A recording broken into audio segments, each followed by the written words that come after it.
बिस्मिल्लाहिर्रहमानिर्रहीम। अस्सलाम वालेकुम रहमतुल्लाहि वबरकातुहू। आज की वीडियो में मैं आप लोगों को हज की 5 दिनों की मुकम्मल अदायगी का तरीका बताऊंगी।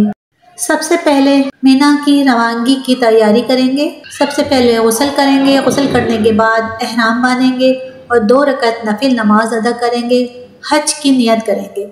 हज की नियत अपनी ज़बान से भी कर सकते हैं कि ए मेरे अल्लाह, मैं हज की नियत करता हूँ, बस इसको मेरे लिए आसान कर दे और मुझसे कबूल फरमा। इसके बाद बुलंद आवाज़ से तलबिया पढ़ेंगे। 1 बार पढ़ना वाजिब है और 3 बार पढ़ना मुस्तहब है। अब आप पर एहराम की पाबंदियाँ लाजिम हो गईं। हज के अरकान 5 दिनों पर मुश्तमिल है। पहला कौन सा है? 8, दूसरा 9, तीसरा 10, चौथा 11, पाँचवा 12। ये 5 अयाम आपने याद रखने हैं। 8 ज़ुल्हिज्जा, 9 ज़ुल्हिज्जा, 10 ज़ुल्हिज्जा, 11 ज़ुल्हिज्जा, 12 ज़ुल्हिज्जा। 8 ज़ुल्हिज्जा का दिन हमने गुजारना है मीना में। वहाँ हम पढ़ेंगे 5 नमाजें। 5 नमाजें मीना में पढ़ना सुन्नत है और पहली नमाज होगी ज़ुहर की, फिर असर, फिर मगरिब और अगली होगी इशा की और फिर फजर। ये फजर की नमाज जब हम अदा करेंगे तो ये कौन सी तारीख हो जाएगी? 9 ज़िल्हिज्जा की तारीख हो जाएगी। अच्छा, तो 9 ज़िल्हिज्जा का दिन जो है ये बहुत ही ख़ास दिन है। यानी अगर आपको कोई कहता है कि हज किस दिन होता है तो याद रखिएगा कि 9 ज़िल्हिज्जा को हज होता है। हज का दिन कौन सा है? 9 ज़िल्हिज्जा। ये वक़ूफ़ अरफ़ा है। ये हज का रुकन आज़म है। ये बहुत अहम दिन है। हज के 3 फ़राइज़ हैं: एहराम पहनना, नियत करना और तवाफ़ ज़ियारा। लेकिन रुकन आज़म वक़ूफ़ अरफ़ा है। वक़ूफ़ अरफ़ा जो है ये बहुत ही ख़ास दिन है। 9 ज़िल्हिज्जा का दिन आपने अरफ़ात में गुजारना है। 9 ज़िल्हिज्जा अरफ़ात में जब आप पहुँचेंगे तो वक़ूफ़ अरफ़ा का जो वक्त शुरू होगा तो जब ज़ुहर का वक्त शुरू होगा, यानी कि ज़ुहर का वक्त शुरू होते ही वक़ूफ़ अरफ़ा का वक्त शुरू हो जाएगा। और सुभान अल्लाह, जैसे ही ये ज़ुहर का वक्त शुरू होगा, जितने भी लोग अरफ़ात में एहराम की नियत के साथ मौजूद होंगे वो सब के सब हाजी हो जाएंगे। लेकिन अरफ़ात में गुरूब आफ्ताब तक नहीं निकलना। जब तक गुरूब आफ्ताब मगरिब का टाइम ना हो जाए आपने अरफ़ात के मैदान से नहीं निकलना। आपने अरफ़ात के मैदान को नहीं छोड़ना। जो इससे पहले निकल जाता है उस पर दम लाजिम हो जाएगा। तो याद रहे कि ज़ुहर के वक्त में ही ज़ुहर पढ़नी है, असर के वक्त में असर पढ़नी है। अपने अपने खैमों में पढ़ें या जमात कर लें और वहाँ इबादत करें, दुआएं करें, खूब दुआएं करें। यहाँ गुरूब आफ्ताब से पहले पहले आपको बहुत दुआएं करनी है, खूब इबादत करें। अब जब गुरूब आफ्ताब के बाद आप यहाँ से निकलेंगे तो अब जाना है मुज़दलिफ़ा। और मुज़दलिफ़ा पहुँचकर अल्लाह की शान देखें कि अरफ़ात में ही मगरिब का वक्त हो गया है, मगर मगरिब पढ़ने की इजाज़त नहीं है।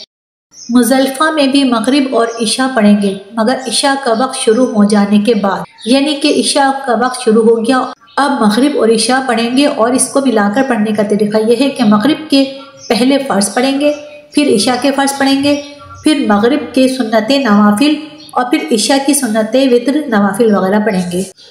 अब ये रात 10 ज़ुल्हिज्जा की रात है। यहाँ पर आपको खूब इबादत करनी है, तलबिया पढ़नी है, दुरूद पाक पढ़ना है और बहुत ही ज़्यादा दुआएं मांगनी हैं, तलबिया पढ़ना है, बहुत इबादत करना है। अब सुबह 10 ज़िल्हिज्जा है, ये रात गुजारेंगे मुज़दलिफ़ा में और इस रात इबादत भी करेंगे। और यहाँ फ़जर की नमाज़ पढ़ना या फ़जर के वक्त में यहाँ मौजूद होना बहुत ज़रूरी है, क्योंकि मुज़दलिफ़ा का जो वक़ूफ़ का वक्त है ये जब शुरू होता है कि जब फ़जर का वक्त शुरू होता है। अच्छा, अब सुबह हो गई, ये 10 ज़ुल्हिज्जा की तारीख़ हो गई। हाजियों के एहराम भी मैले हैं, उनके बाल भी बिखरे हुए हैं, उनकी आंखें भी नींद से थकन से चूर हैं।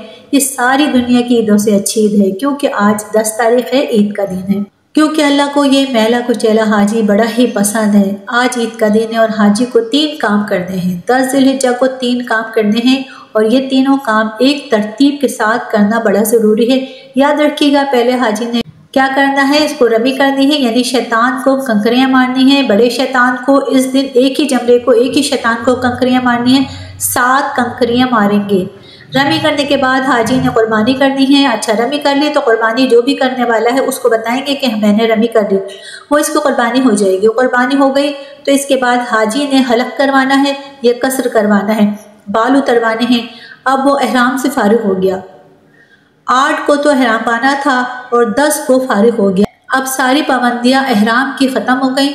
अब खुशबू भी लगाएं, सिले हुए कपड़े भी पहने, यानी कि 2.25 दिन आप एहराम से फारिग हो जाएंगे। अब आपका एक बड़ा फर्ज बाकी है और वो है तवाफ़े ज़ियारत। तवाफ़े ज़ियारत इसका नाम ज़रूर है मगर चक्कर इसके भी साथ ही हैं। इस तवाफ़ में अब आप कपड़े पहने हुए हैं, अब आप एहराम में नहीं हैं।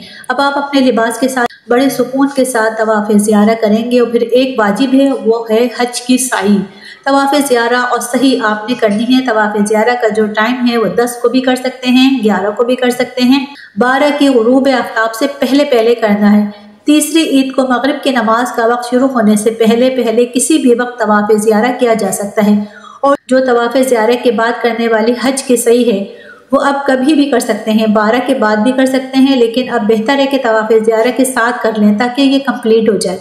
अब 11 और 12 ज़ुल्हिज्जा में 2 मज़ीद काम आपने करने हैं। आपने जमेरात की रमी करनी है और इसमें 3 शैतानों को कंकरियाँ मारनी है और हर शैतान को 7-7 कंकरियाँ मारनी है। तो जब 3 शैतानों को 7-7 कंकरियाँ मारेंगे तो कितनी मारेंगे? 21 कंकरियाँ मारेंगे। 11 9 ज़ुल्हिज्जा को भी मारेंगे और 21 कंकरियाँ 12 ज़ुल्हिज्जा को भी मारेंगे। अब 11 और 12 में जमेरात की रमी का वक्त शुरू कब होता है? याद रहे, जैसे ही ज़ोहर का वक्त शुरू होता है जमेरात की रमी का वक्त भी शुरू हो जाता है। ज़ोहर के बाद से लेकर अगले दिन सुबह सादिक तक आप कभी भी रमी कर सकते हैं। चले जनाब, हज के 5 अय्याम आपके पूरे हो गए। आप खुद भी याद कर लें और दूसरे हाजियों को भी बताएं। उम्मीद है आपको हमारी वीडियो पसंद आई होगी। अगर आपको पसंद आई है तो हमारे चैनल को सब्सक्राइब करें, लाइक करें और आगे शेयर करें। अल्लाह ताला आप लोगों को साथ खैरियत से लेके जाए और साथ खैरियत से ही ज़िंदगी तंदुरुस्ती के साथ वापस लेकर आए और सारे अरकान आप बिल्कुल सही सही तरह अदा करें और अल्लाह ताला आपका हज कबूल मकबूल फरमाए। और दुआ करें अल्लाह ताला हमें भी फिर दोबारा काबे मदीने की ज़ियारत हो, हमें भी अल्लाह ताला फिर दोबारा बुलाए। ज़िंदगी रही तो इंशाअल्लाह एक और वीडियो लेकर आएंगे। दुआ में याद रखिएगा, अपना ख्याल रखिएगा। अल्लाह हाफिज़।